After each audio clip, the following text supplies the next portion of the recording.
And Hello. we are live. Yep. Welcome to Hello. Philosophizing. My name is And Ruby. poisons. I'm Nathan. Oh yeah, and today we're talking about Yeah. poisons. Well, Poisons. specifically And heavy metal toxins. yeah, I I don't mean, I wanted to know why talk it's a funny. little bit about kind of like generally like what poisons are and kind of how we think about them because I think there's some interesting things about that too, but then mostly about lead. So our brains are full of lead Yeah, facts. I'm full of lead Um, facts. Mostly yeah. because I was sat there making a really long recording in the dark and I Mhm.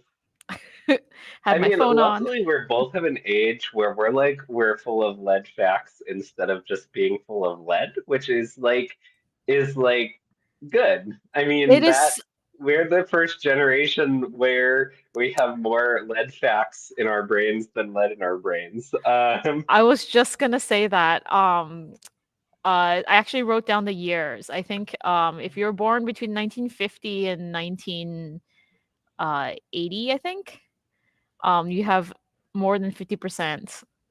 Um, which is wait, sorry, that is half of the adult population right now, and uh they have all been exposed to more than the CDC recommended amount of lead as children, hmm which is quite Kind of scary. crazy. Yeah. Yeah, it's I mean, quite scary.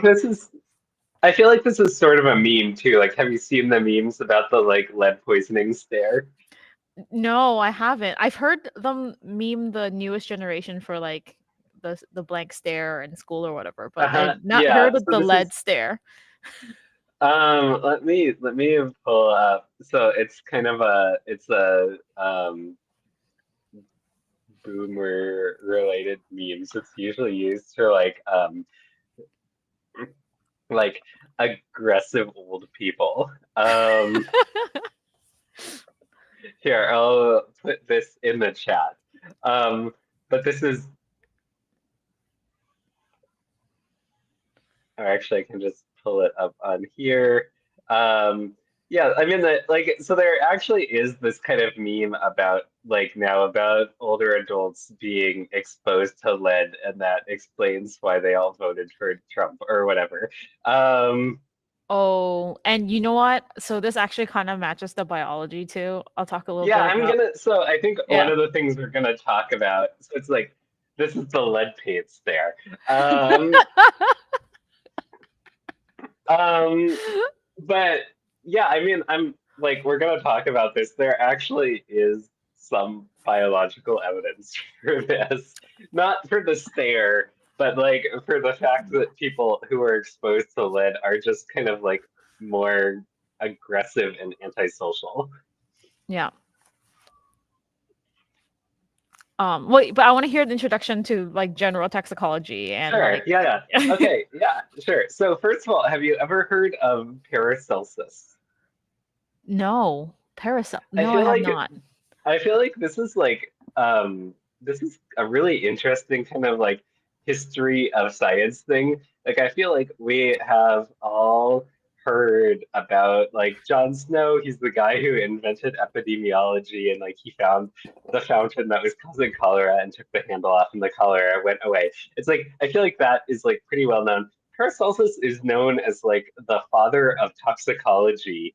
And in particular, he had this really kind of now kind of obvious, but really revolutionary at the time quote, which is all things are poison and nothing is without poison. The dosage alone makes it so a thing is not a poison. Um, and so this guy was actually, so to back up a little bit, this guy was super interesting. I was reading his Wikipedia page, and he was arguably the first pharmacologist. So he was kind of a medical philosopher. He was in the Renaissance era, so that was just kind of what they call these people. He was a medical philosopher and also an alchemist. And one of the main things that he was known for was kind of advocating for pharmaceutical treatments for diseases, which this being the Renaissance, like most of them weren't very good. Although he apparently arguably kind of figured out that you could treat anemia with iron. Um, there's always like a lot of confusion about what exactly he said because like what he wrote is like, okay, if your blood is bad, you should like take iron, and people are like, what does that mean? Um, but he was really known for kind of doing a lot of research into like how chemistry could help treat diseases. And actually, one of the other things he was really interested in was at the time, folk medicine was kind of stigmatized. It for similar reasons that it is today. It was seen as kind of like old and not modern and not scientific, even back in the Renaissance. It was seen as kind of distinct from the practice of medicine at the time. And I think one of the really interesting things that he did was he actually kind of spent a lot of time trying to figure out what the some of the folk medicine people were doing and some of the um, specifically chemical treatments they were using and trying to figure out what those sorts of things did. And so this is like, so I think he was arguably one of the very first people to really kind of start doing pharmacology, like using chemicals and chemistry to treat disease. And because of that, he also thought a lot about poison and poisoning. And he basically came up with our modern, this is still considered kind of the central dogma of modern toxicology, which is that basically whether something is poisonous depends on how much of it you're exposed to. Um, and I think this is like, so this is actually really important for how we think about like, basically whenever we're thinking about like regulating exposure to toxic things. It's not like there's a lot of things, including things that are necessary for us to stay alive, like oxygen, that actually become toxic at high doses.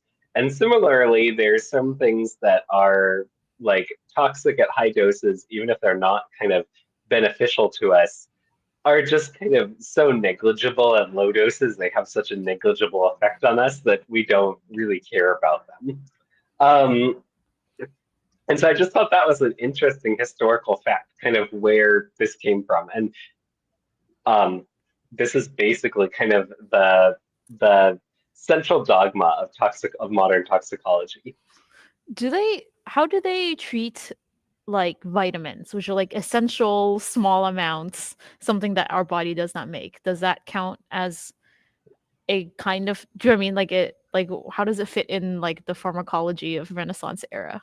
Like in that Oh, like before they knew how about did it. the Yeah. Renaissance people think about it, or Yeah, yeah. like in terms of like the toxicity, or just in general?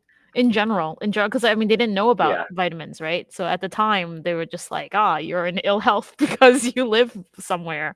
But Yeah, they didn't really have a very good comprehensive understanding of it.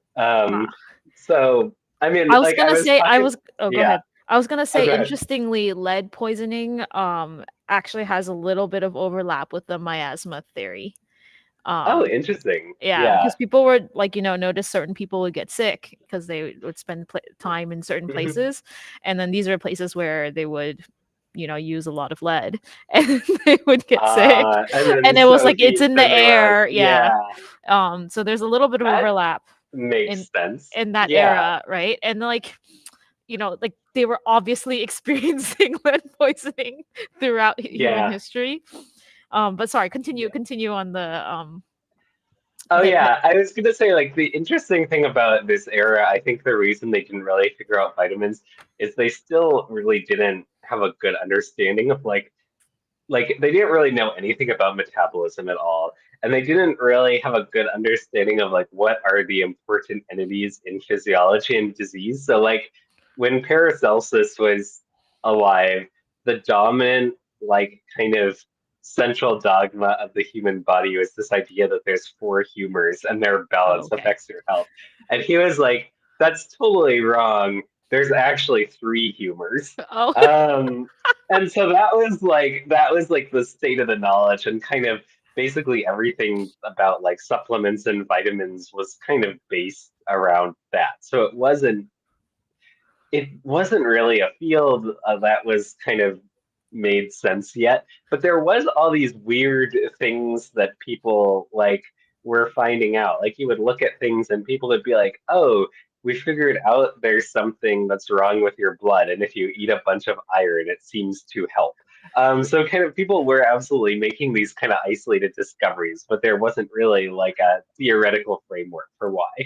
Yeah, I was gonna say there was probably apothecaries making like all sorts of teas with native plants and stuff, Hmm. and it was Yeah, genuinely yeah, helping people because they were just getting their vitamins. exactly, And probably. like Yeah, low amounts of some things are probably helpful too. yeah, If it wasn't definitely. gonna kill And you, like might possibly be helpful. right. And yeah, I think it was, and I mean, people like, I mean, people have been or societies have been doing this for a long time. Like they figured out like, okay, if you eat this plant, like you feel like a lot more energetic. And that's just been kind of folk knowledge for a while. I do so like I talk with a lot of people who like are really interested in supplements and self-augmentation and this thing like comes up where people will be like, oh yes, this has been used for thousands of years. And like I mean, the thing I point out to people is we also put lead in wine for thousands of years to make it taste better. So I'm like, it's possible that people using it for thousands of years didn't really know what they were doing. Like, Yeah, yeah. Or they did it intentionally, right? The lead, was it lead acetate? It tastes yeah. quite sweet, right? And I mean, people yeah, can it was hide it it in the was pudding. done intentionally. Like it was Yeah, it was used as an artificial sweetener because it was hard to get sugar.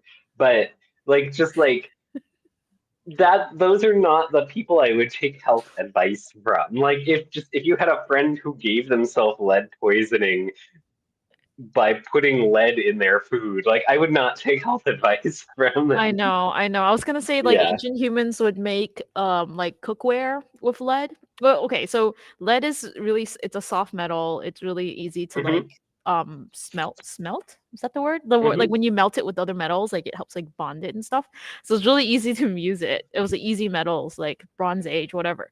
Every metal age, lead has been part of that age. Like it has been part of every version of bronze, metal, Hmm. like all the work, glass, because it helps bind things and has a low melting Right. temperature. And Um, we still use it actually a lot in electronics. So lead-based solder is still considered kind of like the best kind of solder to work with. yeah, now I'm like worried that I like inhaled a lot of it. Because I also Yeah, me prefer too. Yeah. I also Hmm. prefer lead solder over the lead-free one. It just bonds Hmm. better. Uh, after Yeah, doing so the research for it's this very episode. useful, clearly. Yeah, it's really useful, Um, and actually, so what is the periodic symbol for lead? It's like PB. Pb, right? Yeah. Okay. So Uh-huh. throughout history, it's been used in plumbing a lot, and so I always thought plumbing came first. And sorry, I always thought like the word plumber. Sorry, there was like a etymology It's of like the plum word bum or yeah, something. plum bum or Yeah. something. Yeah, so that's the actual word for lead. Came first, and then the plumbing. But actually, plumbers are named after lead because they So fixed plumbers the are just like plumbing. lead workers. Yeah, they're lead workers because that's what they use to Interesting. like Yeah. bond like the pipes for plumbing for water. So that's where the etymology of the word plumbum pb um came from. So sorry, continue. I want to hear more about like Oh yeah. the EDA, the Yeah, EPA. the EPA. Okay, yeah, so this is actually so I was one of the things that I wanted to look into like when I started this stream is I was really curious about like okay, how do we tell kind of as a society that things are toxic? Because like this happens from time to time, like we say like okay, like we want to phase out the lead solder because it's bad for people. And like what does that process actually look like? I think one of the things that I came away from this like I was like the US government actually does a pretty good job at making sure that toxic stuff isn't like getting into products and affecting us. But it does a really bad job at like explaining how this process works. Um, and I feel like this is actually like a huge reason why like there's so many of these weird conspiracy theories kicking around or just like weird facts where people will be like, don't microwave like your food in plastic things because it'll cause cancer or whatever. Like I feel like just like all these agencies do like I wish there was a better way that they explained like here is how we know that this material doesn't cause cancer. Because actually we do. So it's like the whenever you want to make a new chemical, you have to get it approved by the EPA, and they do a risk assessment. They look at like basically is there risks that this causes cancer, harm to the immune system, reproductive toxicity, long-term toxicity. They look at all this stuff. If they have concerns, they kind of go back to you, and there's sort of a negotiation process. So they say like, okay, we'll approve this, but maybe only in like certain like situations where like people aren't going to be directly exposed to it or with certain exposure controls or things like that. Eventually, either the thing gets denied or it gets approved. And if it gets approved, then you can go and make your thing. Um, they also kind of develop a lot of protocols for like how to test things for all the kinds of toxicity that exist that are kind of the standards for toxicology testing. Um, and they also do a lot, they set standards for things that we know about, like kind of they figure out what is the level that actually causes health effects, and then they set standards for like how much of that can be found in water or in air or in other ways that you would be exposed to it, along with other agencies. And I think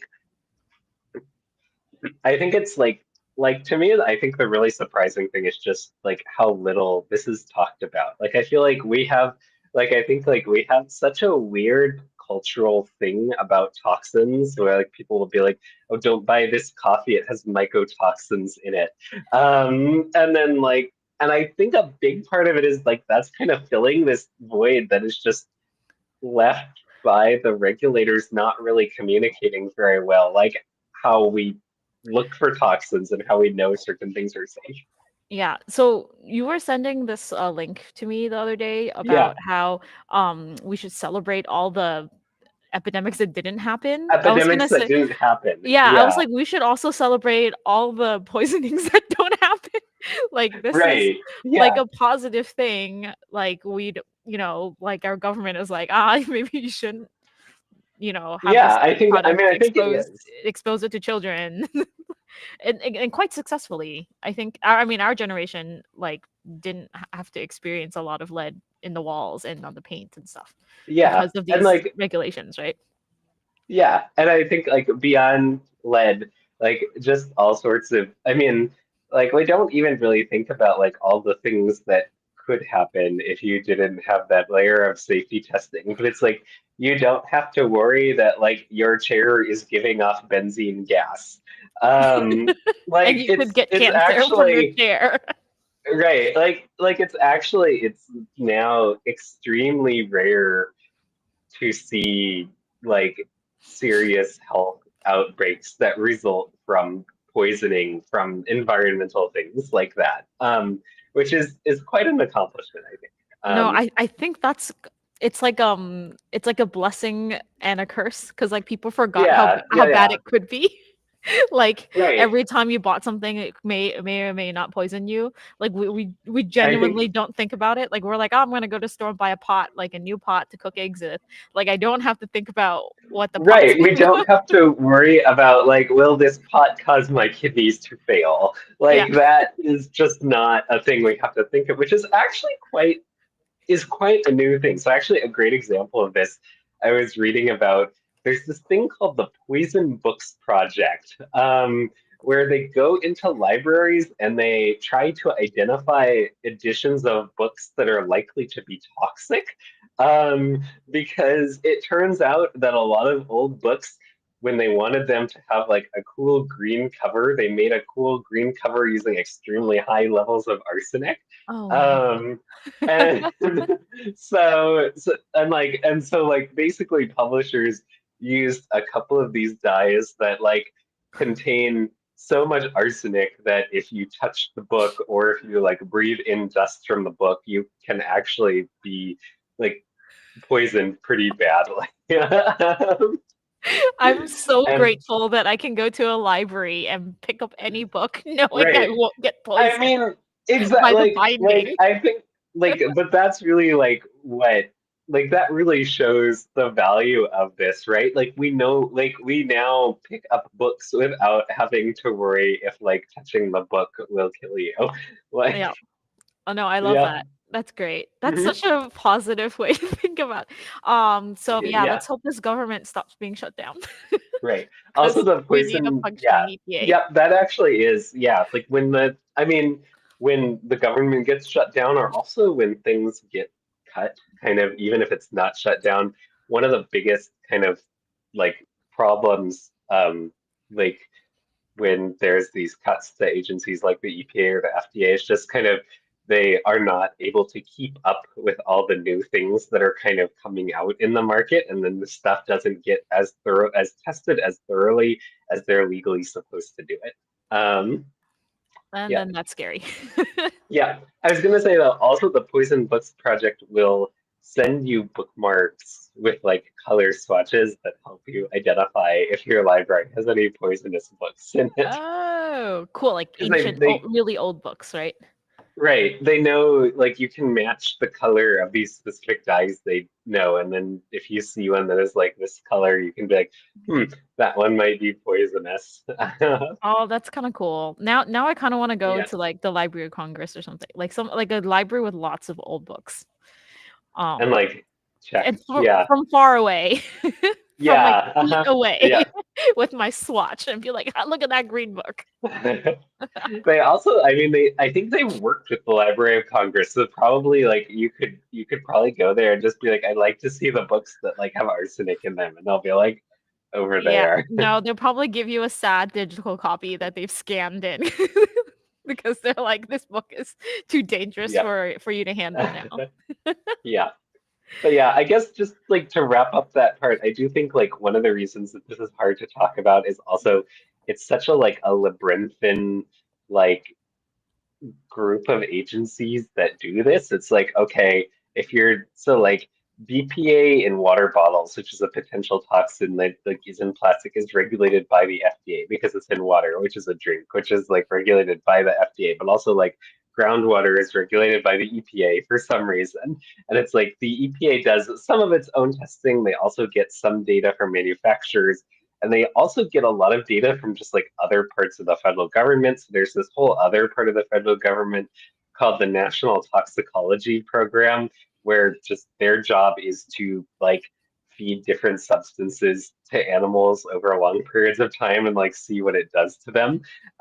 So they kind of collect a lot of this data, but it's like it's a really, I mean, it seems like a very unduly complicated system, and the responsibilities split up in weird ways, and I think that's why it's hard to explain and appreciate sometimes. Yeah, that's such a cool way to think about Yeah, like but our daily lives. No, like I appreciate things not poisoning me willy nilly and going to the shops now a yeah, lot yeah. more. Yeah, now I think about it, that's very nice. And they also like look at imports too, right? So like when things get Mhm. imported, they like check it to make sure it won't leach us some diseases. Yeah, yeah. Um, Um, cool. I want to talk about lead now because that's what I yeah, did way too much homework on. sounds good. I went into Yeah, the rabbit hole of lead. lead So facts. yes, lead facts. And really hope. So okay, so lead is a cation and it mimics calcium, and so it's really difficult for our bodies to get rid of it because it looks really similar chemically to calcium. It's super small and it can like go through the blood-brain barrier. It's a really small molecule, and because it's positively charged, and most proteins are negatively charged, it likes to bind to things. So it binds really well to stuff, just not really great. um so in the brain, it'll cross the blood brain very easily and it'll like attack neurons directly, so it can block channels and it could like cause neurotransmitters to be released or cease releasing. Like it does a bunch of horrible things. Also attacks the myelin sheath, which is not great, which affects how fast neurons can fire. And this like presents in like neuropathies in the periphery if you get it. It can also, it has a really long half-life, so you can get acute toxicology is like you get like exposed to a lot of lead really suddenly, or Mhm. you can get exposed to a little bit of it but a lot of times, and then it'll accumulate in your bones because it acts like calcium. And then it will just poison you later on. So, you know how earlier we talked about the stare or whatever. So a lot of these Yeah, the elderly lead people, poisoning stare. yeah, so they might not have been exposed to huge amounts of lead, but they were exposed to large amounts of lead for a long amount of time. And so it would have accumulated in their bones for, I don't know, 50 years. And then it leaches out of their bones. And then Hmm. it's just constantly poisoning them all the time and doing these Hmm. things to the neurons, which is bad. In addition to doing things to the neurons, it also does not great things to the rest of your body. So it also binds to an enzyme that is necessary for making hemoglobin. So without hemoglobin, you don't get red blood cells. Without red blood cells, you get like anemia. And it also binds to part of your kidney and like deposits there, and then your kidneys don't work, and the kidneys are really important for like dealing with your like blood pressure and stuff. And so if it's like, if that, balance is messed up, you get like increases in blood pressure. And then it like also hardens the arteries, like your artery walls. Oof. So it's just like a big combo of like heart disease, like brain problems, like intellectual dysfunction, like, oh, also, this is the crazy thing. So for kids, because kids have less, their blood-brain barriers are not intact yet, and during development, Hmm. there's a lot of neuron activity that happening during development. They are extra susceptible to lead poisoning. Um, and I didn't know the difference between. So in my brain, I was like, cool, I will not lick the walls that has lead paint. Hmm. I'll be fine.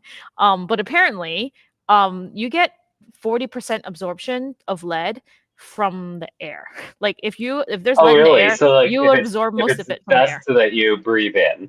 Yeah, breathing it in, getting in your lungs is like a really strong absorption rate. For ingesting, like licking the walls, you only absorb about 10% as an adult. Hmm. As a child, Hmm. you have like a higher dose no matter what you do, because their blood-brain barrier is not intact, and they also do behaviors like licking the floors or licking the walls and So putting it's things in still their mouth. inefficient to absorb lead by licking, but children lick more, so they get more of their lead from Yeah. eating stuff.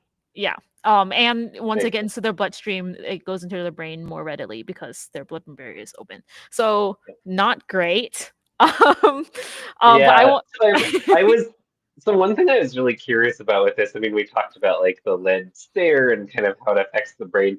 What is it actually doing to the neurons or to the astrocytes, or like what is it doing to the brain? So anything that calcium is supposed to do, it can Hmm. go in. So calcium channels, instead of fluxing Hmm. into the neurons, lead will flux into the neurons. So every action Hmm. potential you have calcium, it competes with normal calcium, and then it obviously doesn't Hmm. do the things calcium is supposed to do because it's just a heavy metal and it hangs out. So it really depends which neurons and how, and it has like different effects. But Yeah. Is uh like some of the pathology like because the like I know like neurons have pumps that like will pump calcium out, but is some of the like pathology because they can't pump the lead out efficiently? No, I Or think it'll pump out the lead instead of the calcium. I think that's usually I see. what it does. It kind Yeah, of like mimics it. I would need to do great. more homework before, like I That's need to read fair. some more Yeah. papers before I like Hmm. say this is exactly how it like messes with your neurons. But Hmm. generally not great for neurons. And they've done a Great. bunch of studies on exposure. So they'll take like baby teeth. So you know how like kids lose their teeth Hmm. between, I don't know, whatever age they lose teeth in elementary school sometime. So Uh-huh. they'll look at the lead, amount of lead, because it deposits into their teeth. You can like see how much exposure this child has had, and then they track these children, and looked at their graduation rates, and it has a really high correlation between Oh, lead and high school yeah. graduation. I mean, sorry, anti-correlation. Higher lead, lower And high school lower graduation. graduation. Yeah. Yeah, and it's like really tight. And they also have this study where they correlated, again, the baby teeth with Hmm. crime rates, and it like matched like so they stopped having lead in well, we'll talk more about like lead in gasoline in a bit. But they stopped it in 1980. in the US. Hmm. And like we also saw a like steep drop off in teenage crimes, and you can like almost match the time period where like the kids were being exposed, and then like when the dip of like crime rates went down, like it was approximately 15 to 18 year shift of the two curves. I mean, these are correlation studies, but I was just sat there and I was like, oh my gosh, correlations. um okay, so more interesting facts. Okay, so I wanted to tell the story in like kind of like a duality, like of two Uh-huh. different scientists, where one scientist The is duality of science. Okay. yeah. So I was like, when I was reading the stuff, I was just like, oh my god, we are scientists are horrible. We like this is why we're always the villains in Really? the movie. Uh-huh. Yeah, this is why we're always the villains in like all the cartoons. But then I also read about a scientist who was clearly the hero as well. So I'm gonna talk for the hero one first. So the hero Hmm. scientist is Claire Patterson, and so he um was a meteorologist. Like he wanted to like measure the age of the planet, and actually, because of all the lead contamination, it's really difficult to know how old the planet is. So it's actually easier to measure meteorites like flying in, hitting Earth. So you like search for meteorites and measured how old Earth is. And but anyway, so he had the skills to figure out how old things were, and so he wanted to know how much lead was natural in the world, like how much is it Hmm. normal. And so he started by measuring seawater, and so he collected seawater from like surface all the way down to like a couple of kilometers in the ocean. And so the theory is that if lead is naturally in the environment and not just like a human man-made thing that's horrible, then you should get even amounts of lead, even in the deeper parts of the water, because that water is like less likely to get lead from the human activities. So Right, he because collect there's parts of the ocean that have kind of been just isolated by temperature and current yeah. So and like the stuff deep from. waters. So yeah. So if Yeah. the theory is that if we like our recent activities caused the increase in lead, then you would get different recordings. And if it Mhm. wasn't our activities and there was always like a certain amount of lead in the world, then you would get equal amounts of recordings. And so that was That makes one of sense. Yeah. yeah. Uh-huh. And he did it like three different ways. And he found that the deep water had way less lead than the shallow water. Uh-huh. So clearly humans been doing, it's kind of our thing. And then he also compared like mummy samples from like Peru and Egypt, and compared the amount of lead was in their bones to like recently deceased Americans. And he like fully expected it to be like 100 times more, right? Because like we've been Hmm. exposed to a lot more generations, whatever. He found it to be current Americans that recently died were like thousands of times more lead Oh wow. exposed than the Egyptians. And these are like back when they were like smelting gold and shit in their backyards. Right. Putting And the like lead in their wine to make yeah, it yeah, and using the better. like the pots and pans. Like Uh-huh. ancient Egyptians and Peruvians had on generally less lead than we have in our brains. And so Um when was he doing this study? Claire Patterson. Claire probably in the 90s, but let me Oh really? Uh-huh. oh no, like hold on, I'm gonna tell you the wrong age. This man's photo is in black and white. So uh what year were you alive? He was at Caltech in the 50s. Oh, in the 50s. Okay. Yeah. Yeah, yeah. Wait, is it in the 50s? How old is this man? All the photos of this man is in black and white. I'm sorry, hold on, Google night. Google. He was born in 1922 and he died in 1995. 1995. Okay. Cool. So Uh, he's a contemporary of the next dude I'm going to talk about, which uh-huh. so the next dude I want to talk about there oh, I forgot who said this about him, but basically he says of all the people in the world, this man single-handedly has made the most impact on the planet than any other single organism. Okay, yeah. Wait, this is Patterson or this is the other person that No, you're this going to is talk this is Thomas Midgley, and he has about? Uh-huh. single-handedly made more negative impact on the atmosphere than any Ah, single okay. other organism on planet history. And that's actually not even for his work with the lead part. This is actually from his like Ah. freons. So Uh-huh. he worked for GM and DuPont, like building Uh-huh. a non-toxic refrigeration system, and he came up with freons, which CFCs are bad and Hmm. can cause holes in our atmosphere. Um, yeah, so and he had this like crazy thing where he would like show how safe things are by like inhaling it or drinking it and then like using it to blow out a candle and do like a whole like stunt. Um, Uh-huh. so anyway, before he did the whole freon thing and caused a hole in our atmosphere, he also worked for he was a chemist and he wanted to figure out how to increase fuel economy. And so he was Hmm. working. So back before, wait, we can go all the way back to like cars. So like hand Hmm. cranking cars was like the original way you start an engine. Like you would have to go out in front of the Hmm. car and then like crank the thing, and then uh famous like there was a couple of incidents where it was kind of dangerous and like it backfired or like the handle like hit someone in the face and Hmm. they died of the injuries. So anyway, it was not super popular, so they were coming out, these car companies are coming up with ways to automatically start a car without having to like go out in front and like crank the car. And so the Model 30 from the Cadillac was designed this engine which would you would not need to go out in front and crank the car. And it created this engine. It had really strong pistons, but it would cause. So the piston, the way the engine works is that you have the fuel inside like a canister, and you have the piston that goes into it, and then you have a spark plug that like ignites Hmm. when the piston's here, and then it pushes the piston down, and then it just repeats that, right? So that's just how like the piston Hmm. works. And so you want to compress the fuel into the canister without it accidentally igniting before it actually hits the spark plug. Hmm. Because if you do that, it'll cause like this misbalance of non-synchronized explosions, like Right, so miniature it's like you explosions. have like one piston that's going down, but then the other piston explodes, so it goes up, and then it is Yeah, yeah. So you want it to pushing them in actually, opposite yeah, you directions. want it to explode when the spark plug when it hits the spark plug and not Right, before. because you have multiple cylinders and they all need to be exploding in sync, or otherwise you're kind of trying to push the drive shaft in different Correct. ways at the same time. Yeah. Yeah, and so these engines would, because of that, the compression, when you compress, it could ignite accidentally, not when you want it to. It causes this thing called engine knocking, which is just really loud, like Right. shattering sounds, like.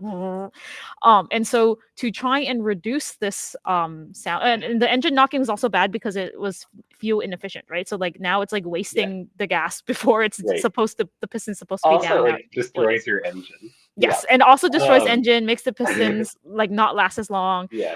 And so that's also why like the really fancy like sports cars like all use like octane, like and Hmm. all of our things are measured in octane versus heptane. So Hmm. octane basically doesn't implode even under high pressure, and heptane Hmm. implodes even under low pressure. And this is why you can't put diesel into your gas engines and gas our regular gas into the diesel engines, is because they have different ratios of fuel Octane that and will octane. ignite under Yeah. pressure or not. And Right. diesels engines will like want to ignite with under low pressure, whereas our Hmm. normal cars don't want to do, you don't want that. Right. And so Um the issue with the engine knocking is kind of they wanted to keep increasing the cylinder pressure to make the engines like more powerful and more like efficient, right? But yeah, then more when they efficient. started doing that, they got this problem where the normal fuels would start to have this knocking premature detonation effect. Correct. And they knew a way to fix it, which was to use really high quality fuel like ethanol, but that Hmm. was too expensive. And they're like, nah, like this is, it was way too expensive. Octane is way too expensive. They wanted a cheap way to do it. And so they're like, oh, can we come up with an additive to put into our gasoline so that the engines knock less? And so Midgley was working on this project. And so he worked on this for a long time. And his first finding was this thing called tellurium, which worked. It doubled the fuel economy. It did all the things he was supposed to do, but apparently it was really stinky, and it was so stinky that like it would like cling to your clothing for months or whatever. And he was Mm-hmm. basically it was like a new problem they didn't know was a problem until he had it. And so they're like, can you find a non-stinky tellurium? So we went back to the drawing board, and then by the 1920s, early 1920s, he discovered tetraethyl. which is tetraethyl lead.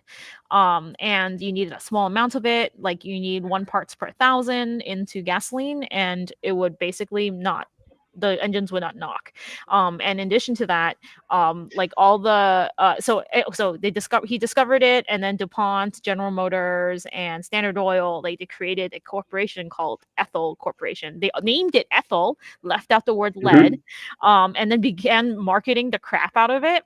And then like a bunch of the oh man, what are the big, is it NASCAR?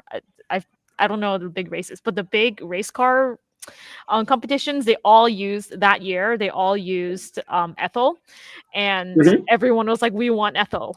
Like the race car winners, like first, second, and third place, they Uh-huh. all had Ethel in it. And so the demand went through the roof. Everyone wanted some of it, and so then they built a plant on the outskirts of New York, in New Jersey, actually. And within like 2 months of the plant like running, 5 workers had died from lead poisoning, and like dozens more were like poisoned. Wow. And like the press was like, what the hell, like you just told us this thing was safe.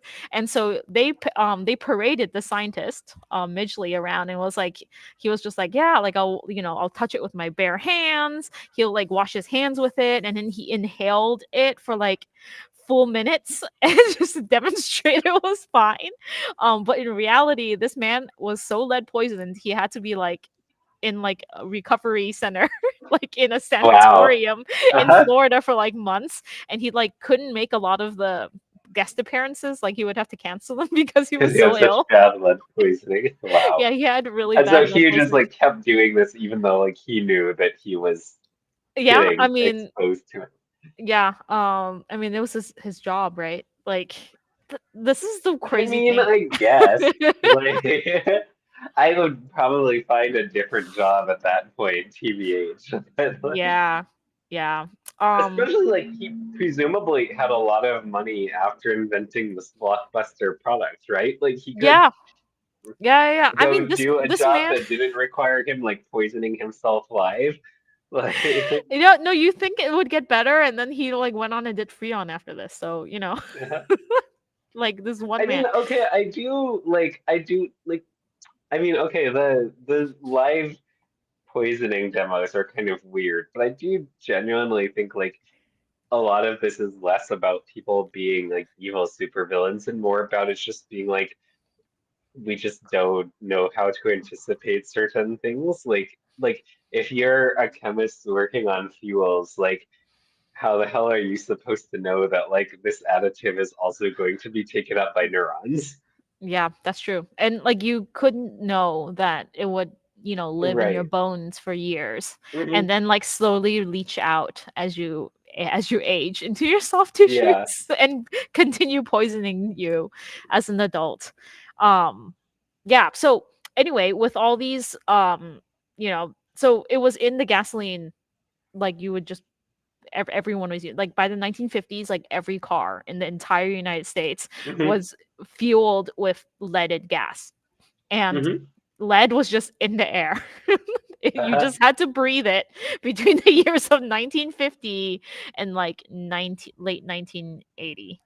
And Uh-huh. so all of these people in that era, especially the people that were children in that era, are just extra exposed. Like Yeah. they are magnitudes more exposed than what the CDC recommends is healthy and safe today. And that's Hmm. just from existing, because there was no escaping in the USA. There was Right. no escaping the leaded gas I because feel it like was that was every like a car. couple of bad decades for lungs in general. Like Yeah. when you think about like air pollution, Smokers. lead, smoking, like it was just not a good time for lungs. Yeah. So 1950s, 1980s is that boomers? Is that silent generation? Um, That is boomers and the start of Gen X. Gen Like I X. think, Okay. yeah. So they had a raw deal. They like, I mean, they Yeah. didn't know. So it Uh-huh. wasn't Yeah. their fault. But that generation definitely probably got some intellectual stunting. Probably happened somewhere around then. Like en masse, right? Like it's probably not Uh-huh. super Yeah. noticeable, but like across the board, everyone that like lived in and around cars. And okay, and so the US banned the use of leaded gas in cars, but Hmm. we still use leaded gas in planes. So, and Hmm. planes Yeah, fly everywhere, and they still pollute lead into the atmosphere, right. into the air, and that's And why so we still have lead in our bodies. I know this is like kind of small like general aviation planes use leaded fuel, right? Do jets also use leaded fuel? Ooh, that's a good question. I just looked if it was Because I feel still like legal. jets don't need the lead because they're not using internal combustion engines, Ah, that is right? probably cool. Like, Yeah, there's also like some environmentally friendly fuel coming along. Oh yeah, they do not. mhm, On yeah, jets use unleaded fuel. Oh yeah, Jet right. A, which is the new like it's actually they use really like high ethanol content fuel, like purely like Yeah. remember how I was like, oh, this will also cause not no less engine knocking was like the high Uh-huh. ethanol. Like I think it had to be like over 10, it was like 10 to 20%, like a lot of ethanol where it wouldn't knock, but it was like too expensive compared to petroleum. Yeah. Yeah. I Um mean, I think the problem, like the reason that the airplanes use it is that if you want to make a kind of affordable airplane, really, so far over the last like 20 years or so, the only way to do that has been to basically give it like a modified car engine. So like if you have like a small Cessna or something, it basically uses a modified car piston engine. But because you need it to generate a lot more power, they have to run it at a very high compression ratio to the point where like really the only way we can make it not knock is to put lead in it. Um, with jets, like because you're just kind of squirting the fuel into a turbine and then burning it, essentially, there yeah. isn't really any knocking because there isn't a piston in the jet. Yep. Um, so that's That why makes they sense. can get away without using lead. Yeah. Um yeah, and I I was gonna say also 1 in 3 kids is still getting exposed. So in the 60s, I think the CDC it mhm, keeps lowering it. So in the 60s, it was like 60 micrograms per kilogram in your bloodstream, and then now it's like 3. So it's like decreased mhm. every year. They're like, oh shoot, it's still bad. It's still bad. It's still bad.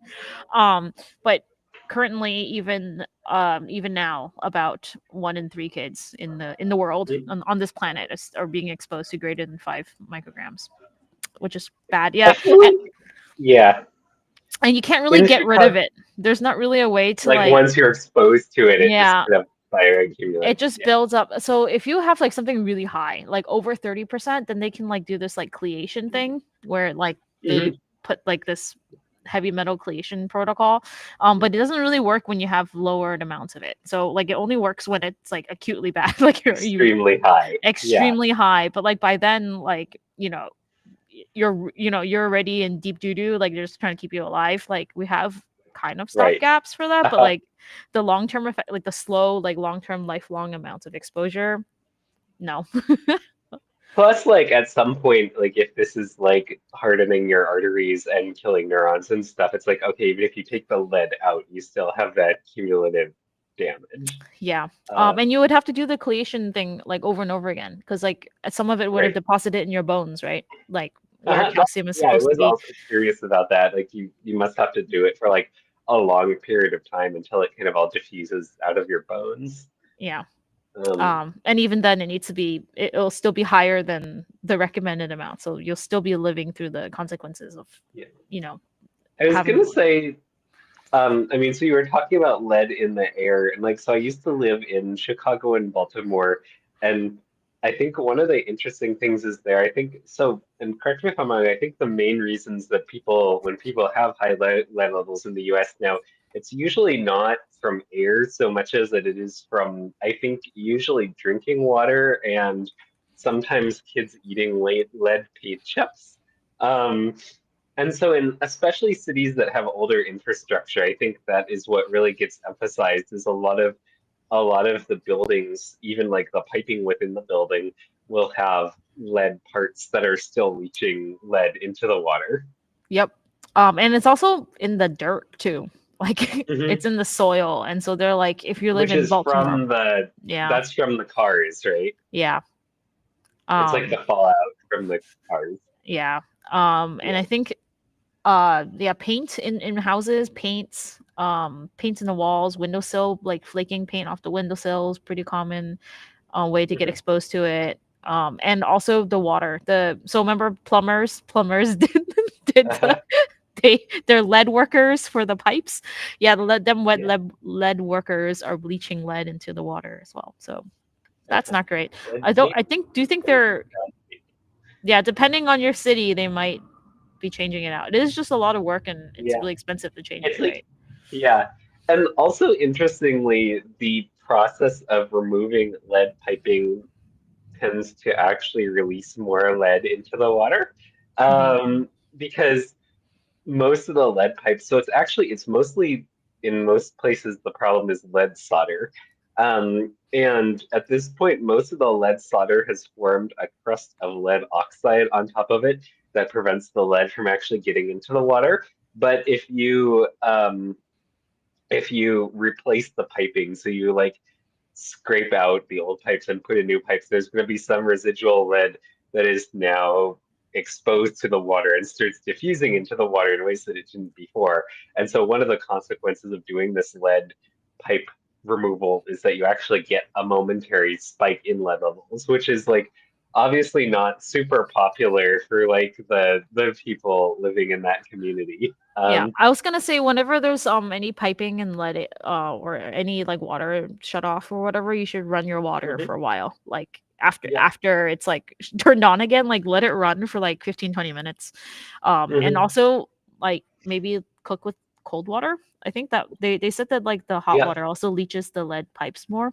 So like get the water cold first and then like boil it and you'll have a Also, a little bit lot of less. cities that like have historical problems with lead plumbing, the city or the county health department will usually send you a lead testing kit that you can use in your water. So usually, like you get the kit, you just fill it with some water from your sink, you send it back to them, and then in a couple weeks they'll tell you how much lead is in your water and if you should do anything about it. Yeah. Especially if you have kids, I think it's a good thing to do. Yeah. Um, Just check where your yeah. water is coming from. Mhm. Yeah. Oof. Yeah, okay. That concludes my lead, like I don't know, my lead info dump, I guess. Yeah, um lead I mean, history. I Yeah. think it's crazy that you can like diagnose lead poisoning by x-ray. So like lead bounces off x-rays. So What if are you they have, X-raying? Like, does it make your bones more like radio opaque or? yeah, they look opaque because it's lead. Mhm. It's like you know how when you go and get, I don't know, X-rayed for your teeth or whatever, they'll make you wear this Uh-huh. like lead apron to protect you from the X-ray. Yeah. So Uh-huh. imagine if you had a bunch of lead in your bones, like that would also be, it would So just it be just black. makes your bones look super dense, and then that, Yeah. and then it's you're like, okay, that's actually because you're full of lead. Yep. Uh, Like you can, they can like see it in your bones. If you have like wow, that's deposits of lead crazy. in it. I know. And it'll stay in there for years. I was like, oh, okay. That's not disturbing at all. Yeah.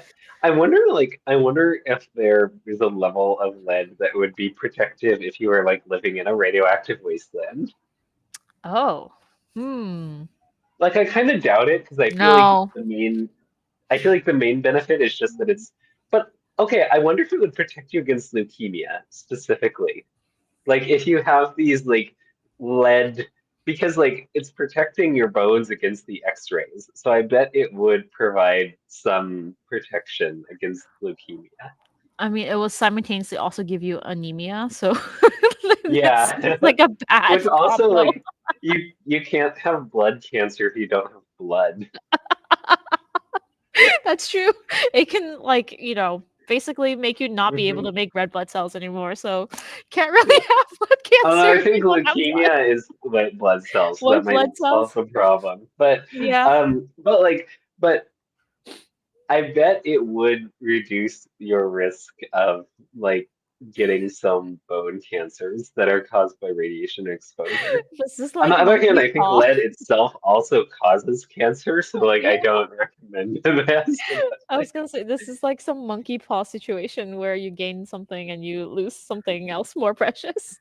I mean, okay, like so when I was talking about the dose makes the poison thing, the one thing that I was pointing out is like there's some things that are kind of considered toxic at any dose, which is mostly because they have like really no benefits at any dose. Like there's like radiation, lead, alcohol, actually, interestingly, like the thought is just kind of like, okay, if you get a little bit of it, you get like a little bit of cancer. And if you get a lot of it, you get a lot of cancer. But really, like the optimum amount is none.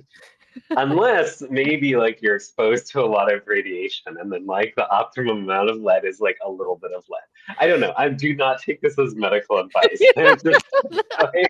Please do not lead poison yourself and then follow it by radiation poisoning. No, it'd be like lead prophylaxis, but I Yeah, feel like the better approach is to like put the lead on the outside of your body. yeah. I was gonna say like a lead suit. Yeah. I can see that being useful. But generally they're quite heavy and cumbersome. Like I wonder True. I always think about the future of like wearable like armor or wearable clothing that could like protect us. I Mhm. mean, there's like wearable clothing that protects us from the sun. That's like UV protective. Do you know what I mean? Like Yeah. what if Yeah. it protects us from star damage? It can protect us from radiation damage, but doesn't I have to was be like reading a thread full. about this, and they were saying like, okay, the reason lead protects against radioactivity is basically only because it is very dense and like the Uh, atoms of it pack very tightly together. So it seems like it seems like basically the it point that has they to were be making is heavy. like you couldn't really make like a lightweight thing that protects against nuclear radiation. Like it Got needs to it. be something really dense. Got Um, it. And impenetrable because it's dense and small. Yeah, yeah. That makes Like you sense. just need a lot of like if you're dealing with like neutrons and alpha particles, you just need a lot of mass between you and the thing emitting them. Um, Um, cool. should we talk about the lead and crime though? Oh yeah, yeah, yeah. I kind of briefly Yeah. talked about it, but there's a whole hypothesis about it, right? hmm Do you have a? Did Yeah, you so bring up? like Did you I bring a mean, I graph? guess if people aren't familiar with this, so because I think this is it turns out this is actually one of the like public health literacy that people things that people always get wrong. So basically violent crime right now is basically at pretty much historic lows. Actually, if you look at the trend of what happened is that violent crime really started to go up in like the 50s through 80s or so, it seemed to like there's this period of pretty steady increase in high plateaus of violent crime. And then starting in around the 90s, it started to kind of come down pretty much monotonically. It's pretty much been decreasing ever since we were born. And so sociologists have been trying to figure out a lot I've been trying to figure out why this is, and there's a lot of potential reasons. What everyone says is like there's not a single cause. Probably some of it has to do with like actually making abortion more accessible, and birth control. Some of it has to do with the fact that we just started putting more people in jail. Some of it has to do with like expanded access to services. But one of the things that seems to matter, or that a lot of people have argued is a cause, is that taking the lead out of the gasoline reduced people's early life exposure to lead, and that makes people then less aggressive and less likely to commit violent crimes. And less stupid. Um, I think they did a test on yeah, IQ I mean it's scores interesting. as well. Like, okay, so the less stupid. I'm like, okay, yes, we clearly know that like being exposed to lead as a kid, as a child, reduces your IQ.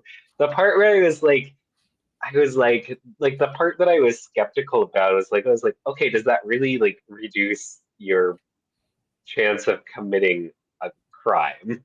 Like that was Mm, the part that I was kind of skeptical about. I'm like, okay, IQ I can buy. yeah. Um, I did find so it turns out there's a lot of epidemiological evidence kind of beyond crime trying to link lead exposure to aggression and antisocial tendencies. And it's I mean, and this is complicated because currently the areas with the highest low lead exposure are also like the ones that are the most socioeconomically deprived and like the ones that have the most like gang and organized crime activity. So it's like if you're growing up in a developmentally challenging environment, you probably also have a lot of lead, but it's really hard to like pick those things apart. Yeah, I was gonna say like Um, this is the correlation causation thing, right?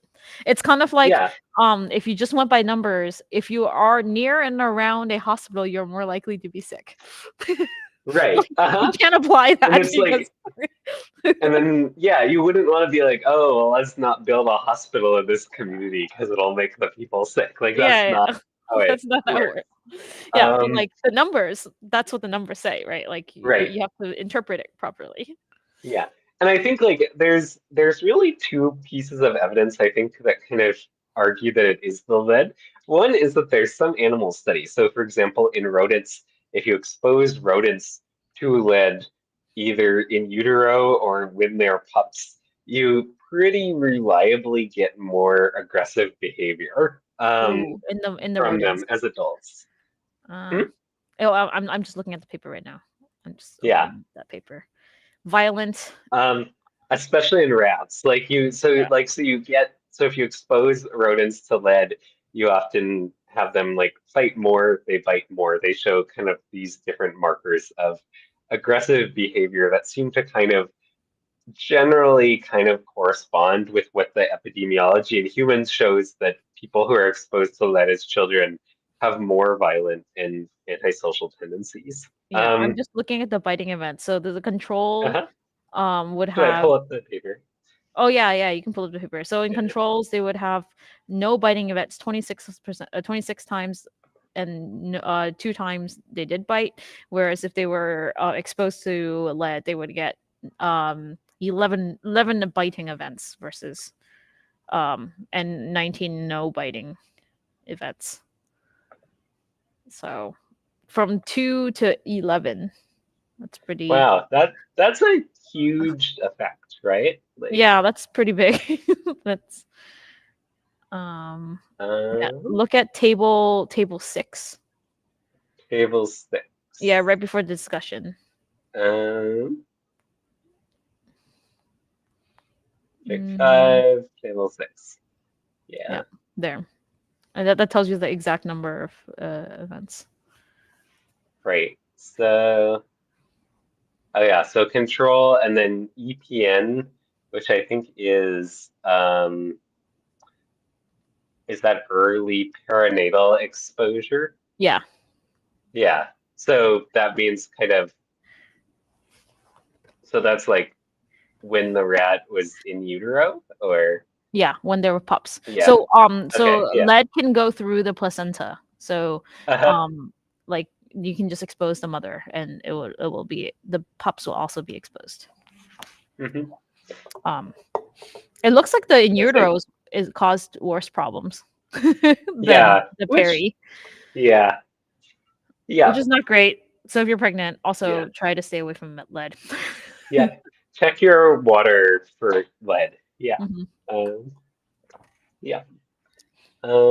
Interesting. Yeah. But anyway, so like that made me like kind of like the fact that like you see this in controlled experiments where you give lead to animals and it makes them more aggressive made me be like more confident. Like that made me be like, okay, this seems maybe more credible. The other main argument that people make is that there is a relationship in the timing of like when the lead was taken out of gasoline in different areas and kind of when violent crime started to go down. Yeah, and Um, they did this in different countries, right? This is the mhm, yeah, they had I forgot I saw some of these graphs and I was like, oh, that's too much to show these graphs. But now I wish I'd like bookmarked them.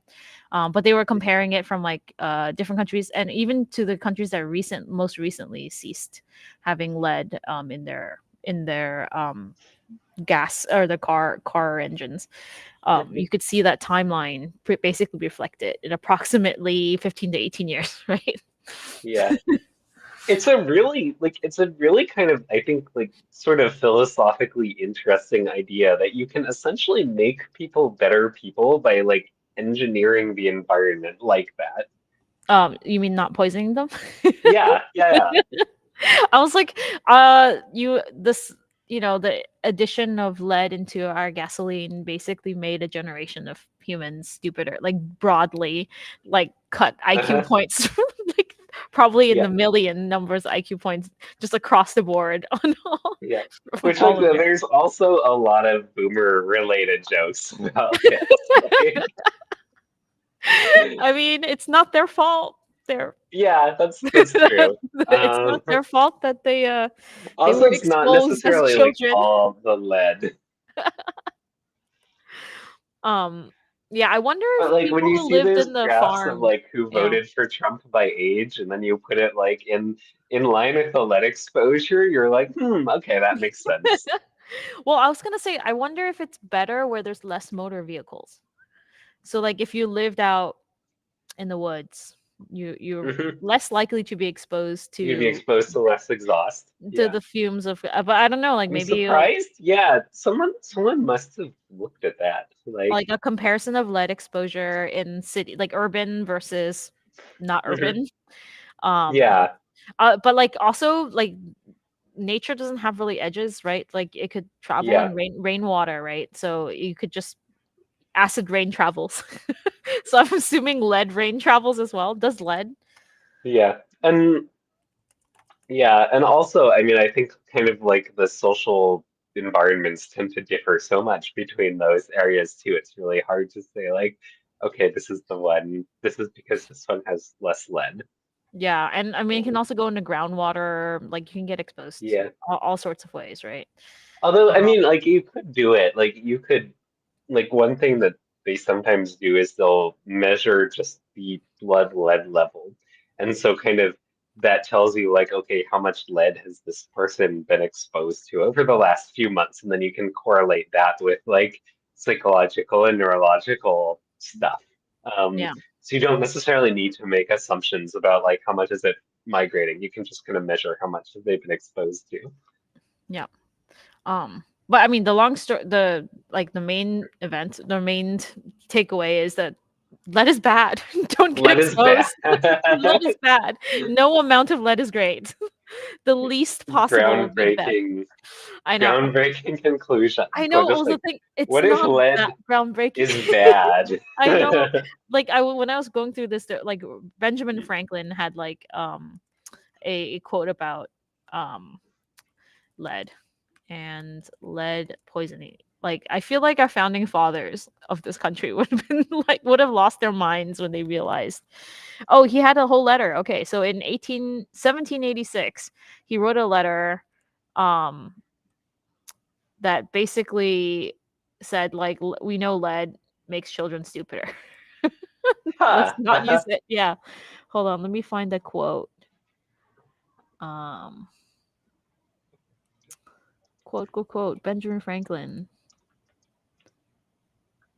Uh Oh yeah, the famous Ben Franklin letter on lead poisoning. yeah. Uh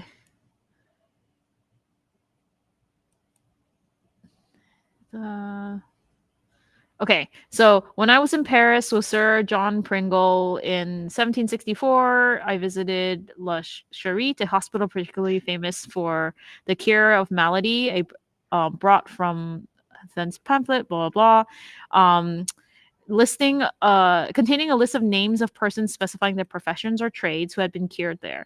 I had the curiosity to examine that list and found that all the patients were trades that some way or other used to work in lead, such as plumbers, glaziers, painters, excepting only two kinds, stonecutters and soldiers.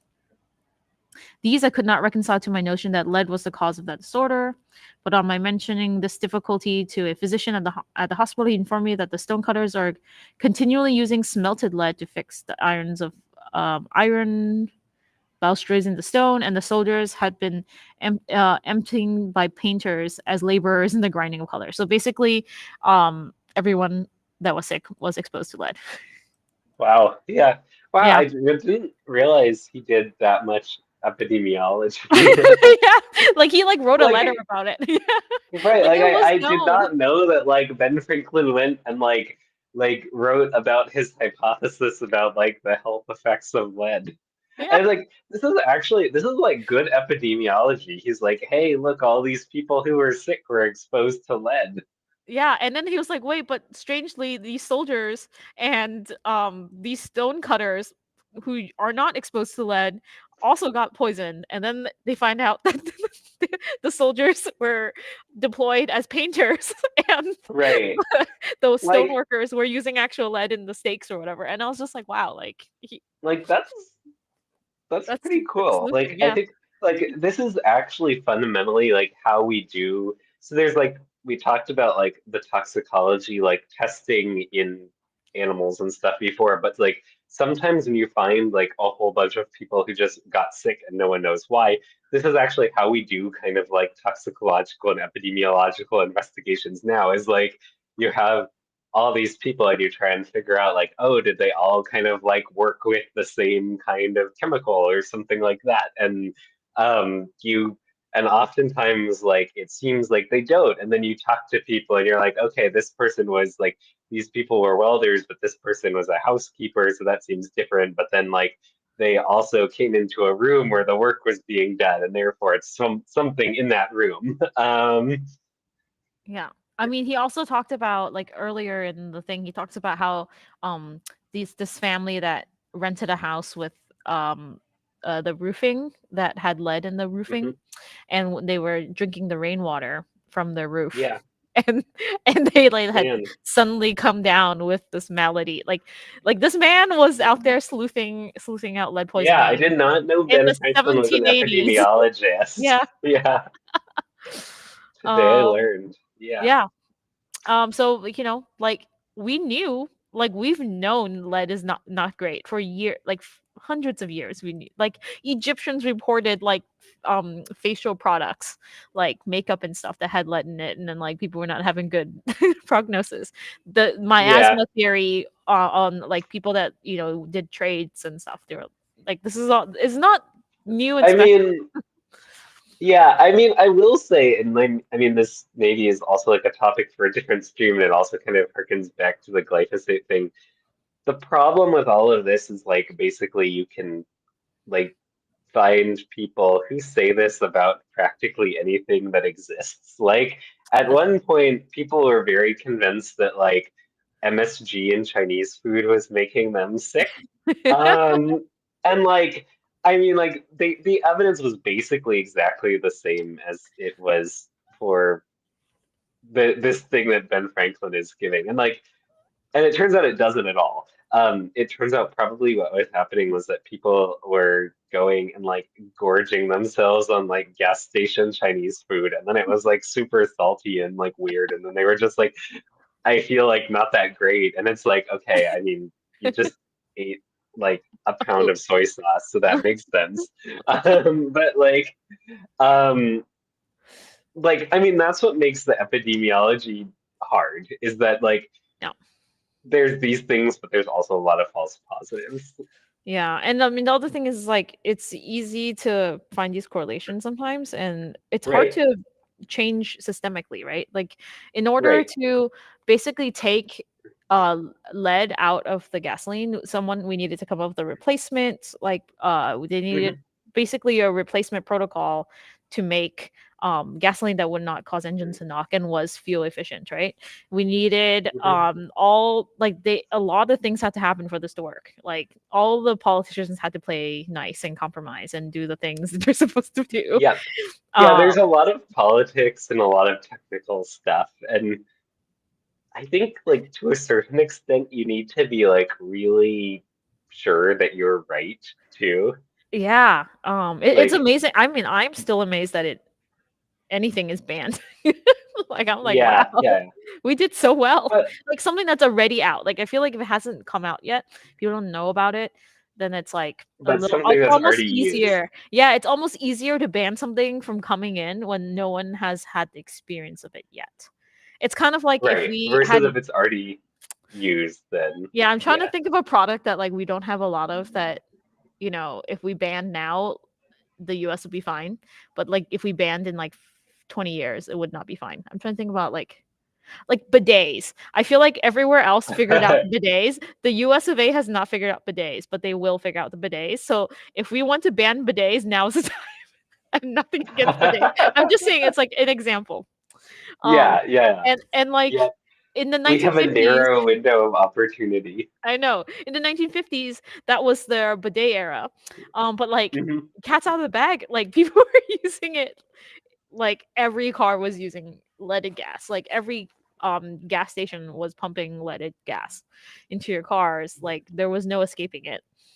Um I do think another part of what makes this hard is like the leaded gas is a really good example of like, okay, we found out a thing was a problem. It like we came up with an alternative that was safer and then we replaced it and it's great. But also like in addition to like this kind of like everyone is using the system, I mean, there's also a lot of cases where it's like we thought something was a problem and it turned out to like not be as big of a problem that we thought, and the replacement was worse.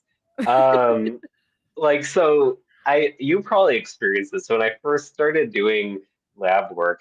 Everyone was very concerned about this chemical called ethidium bromide that's used to essentially mark DNA, because it binds with DNA, and so people are like, okay, it can cause cancer if it binds with your DNA. So everyone was like very scared of this chemical. yeah. There's a movement to replace it with this different DNA marker called cyber safe. Cyber safe, yeah. Um, yeah, which did that less. What we now know is that the cyber safe seems to be possibly more dangerous than the ethidium bromide. Which is also like not all that dangerous unless you like drink it. That Um, is hilarious. I did not know CyberSafe was now more dangerous than the theme bromide. I guess we should go back to that. yeah. Similarly, like so the replacement of lead solder with non-lead solder has been really good for kind of environmental contamination. So it means like less lead is leaching out of discarded electronics into the environment. But it also seems in some cases the non-lead solders seem to actually be worse for you to breathe in. Um, So like there's always these kinds of trade-offs, and I think this is what makes these problems so hard actually, is like even when everyone really wants to do the right thing, like you We're not always have sure what it is. imperfect evidence, and then you have to Yeah. make decisions that affect a lot of people. Yeah. I was gonna say, like all of our attempts to like get rid of opium or like the epidemic on opioids. We started with Uh-huh. literally opium. And like the military was like, oh, people are getting addicted to this. We need something, that's less addictive. And they introduced heroin and like successfully, like we just keep making it worse. We're like, ah, Yeah, that's not great. Let's make another one. And like each version of this is a very similar item, but like has other problems, right? Like, oh, it's slightly right. more pure, it doesn't have these side effects. Now it has these other side effects. Uh, yeah, Yeah, and then now we have like fentanyl in the system. Like, what? it's it yeah, is so strong and pure and potent that like like the dust of it could kill people. It's wild. It's a wild time. right. It's just like it was so weird. Like I I took a psychopharmacology class. I don't really understand why. Over my B says, "Oh no, not my cyber safe tequila cocktail." uh Like there was a period of time when people like were making painkillers, and like for whatever reason, like everyone really wanted to make a painkiller that was like the most chemically potent that needed like the smallest dose. And I think part of it was like they were like, okay, if you make it really specific to this receptor, like you make something that is like really strong affinity for this receptor, then you can give a smaller dose and it reduces some of the side effects in other parts of the body, maybe. Although that didn't really work because that same receptor is kind of everywhere in the body. But it was really weird because there was this era where like that was really what they were optimizing for. Is like I still don't really understand why. I took like a pharmacology class and they never really explained like why was it so much better to have a version of this that was more potent. But Yeah, I was gonna say that is sometimes still the goal in many pharmaceutical companies. Just like make it more efficient and you need less of it or it's worth more. yeah, Um and anyway. like there's reasons in some cases. Like I think if you like the more of a drug you have to give, kind of like the greater the chance it's going to like clog up the filters in your kidneys just because you're giving a lot of material. Like there are some safety reasons to do it, but that was not really the problem with opioids, it turned out. Yeah. Anyway, with that, Anyway, yeah. Don't I guess we should end with the positive. Like now you can, go and buy groceries and not worry about it having yeah, lead poisoning in yeah, it. yeah, Thank yeah. thank We some yeah, government we agencies that a we really need right whole now. bunch of like incomprehensible government agencies that actually do a really good job. Somehow. Hope Yeah. let's hope the shutdown Yeah. and gets sorted and we have a functioning government again. Yeah. Also, don't eat lead. So Yes. don't eat lead, don't eat cyber safe, and don't eat fentanyl, I guess, are like the main takeaways from this. Oh, I missed some of these comments. Lead paint the sweet taste of God's hate. Don't do it. Don't drink lead. Thanks for joining us. See you guys next week.